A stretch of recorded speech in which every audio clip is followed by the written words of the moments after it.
In Han Dynasty China, the path to power did not run through the battlefield alone. It ran through bamboo scrolls, ink stones, and years of relentless study. The imperial government recruited officials to create scholar bureaucrats who shaped one of history's greatest empires. This is the world of the ancient Chinese scholar, a life devoted to learning, ritual, and moral cultivation.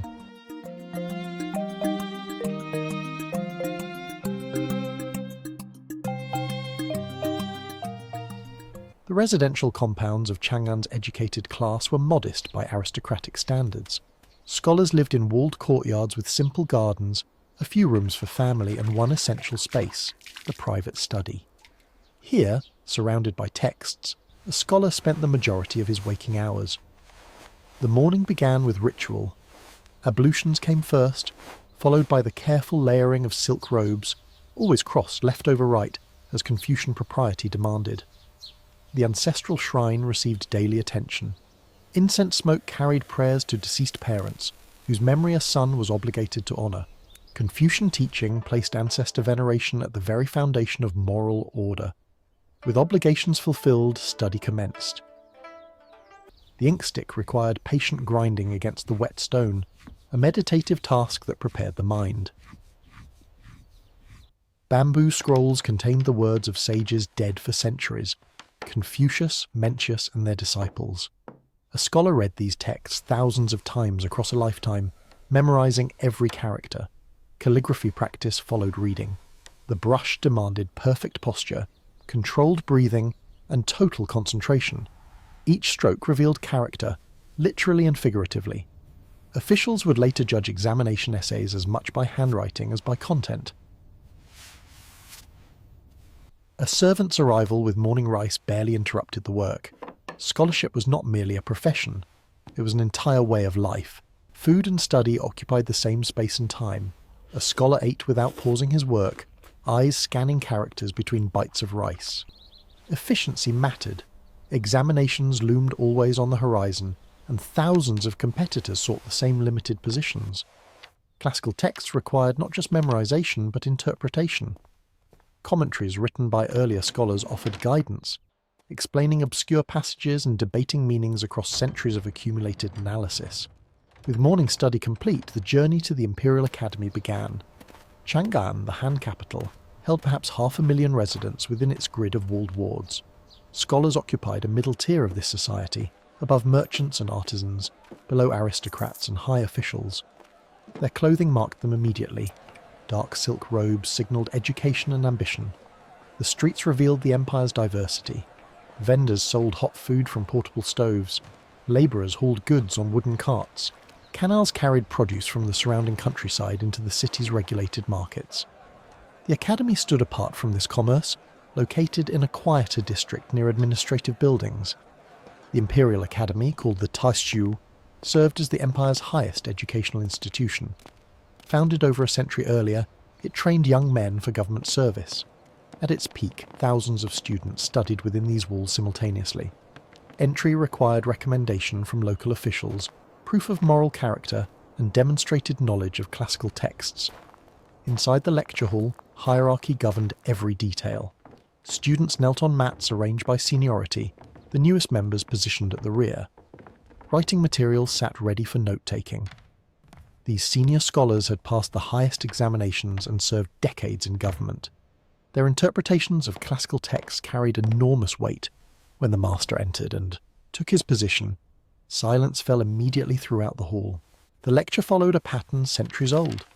The master unrolled the day's text, perhaps a passage from the Book of Documents or the Spring and Autumn Annals, and began his exposition. Students copied key phrases while listening, training both memory and hand simultaneously. The goal was not passive reception, but active engagement with meanings layered across generations of interpretation. Confucian education valued inquiry as a path to understanding.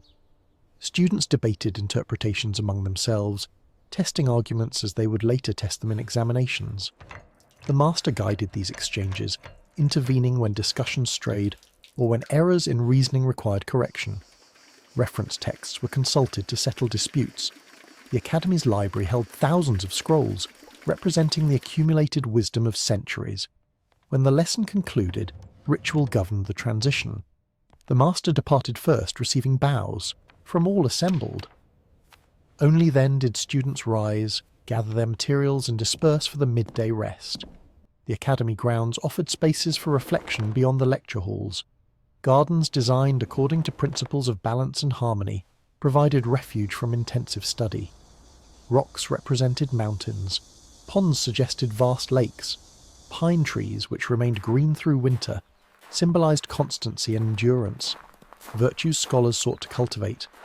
Meals were communal affairs, reinforcing bonds between men who might later serve together as officials in distant provinces. Conversation ranged across poetry, history and current affairs. The game of Wakey, known today as Go, sharpened strategic thinking.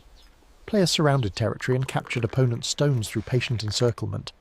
Officials prized skill at Wakey as evidence of a disciplined mind capable of long-term planning. The game could last hours, each stone placement carrying consequences that unfolded across dozens of subsequent moves. The afternoon brought focused practice. Calligraphy required years of dedicated training. Students progressed through increasingly difficult styles, from the clear standard script used in official documents to the flowing cursive hands favoured by poets. The brush moved from the shoulder, not the wrist. Demanding coordination of the entire body, tutors circulated through the hall, correcting posture and grip. The imperial examination system drove all this preparation. Instituted during the Han Dynasty, it offered men of modest background a path to power that had previously belonged only to aristocratic families. Success required mastery of the 5 classics, ancient texts on poetry, history, ritual, divination and political philosophy. Candidates memorized hundreds of thousands of characters and learned to compose essays displaying both knowledge and moral reasoning. Model examination answers circulated among students studied, not for copying but for understanding structure and argumentation. Successful essays required opening statements that captured the question's essence, logical development drawing on classical precedents, and conclusions demonstrating practical wisdom. Memorization drills reinforced the textual foundation. Groups recited passages together, the shared rhythm aiding retention. Essay composition was solitary work. A scholar sat alone with his thoughts, translating years of accumulated knowledge into persuasive prose. The process demanded both speed and precision. Examination time was limited, and every character had to be correctly formed. Cross-referencing historical records ensured accuracy. Fellow scholars offered consultation, debating interpretations before ink met paper. Completed work went to senior scholars for review. These men had succeeded in the very examinations their students now prepared for. Their feedback shaped future attempts. A nod meant progress. Silence indicated continued effort needed. The academy day ended as the sun descended toward the western walls of Chang'an. Scholars dispersed through the vermilion gates, returning to their quarters across the city. The transition from institutional study to private life marked each evening, though the work never truly ceased. Streets that had bustled at midday grew quieter as households prepared for night. Servants lit paper lanterns at gates and doorways, their warm glow pushing back the darkness. Home offered different obligations.